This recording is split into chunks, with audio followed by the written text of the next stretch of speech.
Rabbit hole, how to play. The object of the game is to be the first player to 25 points. The object of each round is to correctly guess the most popular autofill option from a search result while tricking everyone else to guess yours. Give each player an answer pad and pencil. The player with the closest birthday is the first leader. Set out the deck. The leader draws the top card of the deck and selects any one of the 3 prompts and reads it aloud. The bold text is the answer, which should not be read aloud. Now, all the other players write down an answer to the prompt that they think is the most searched for online. The leader writes the correct answer on their own answer pad. The leader collects all the answers and checks them.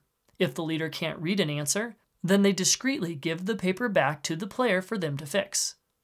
If anyone wrote the correct answer, then all the players with the correct answer immediately score 4 points and the round ends. If there are any duplicate answers, then the leader removes those duplicates from the pile. They may not be guessed. Otherwise, the leader adds their correct answer to the others and mixes them up, then reads them off one by one. Beginning with the player to the left of the leader, then proceeding clockwise, each player, other than the leader, must guess which answer they think is the correct one. The leader may not give any clues or hints as to which answer a player should guess. Once everyone has guessed, the answer is revealed and points are scored. You score 1 point for each player who guessed your answer, and 2 points for guessing the correct answer.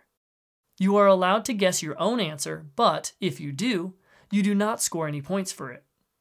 Tally up the points on the score pad, then the role of leader moves to the next player to the left.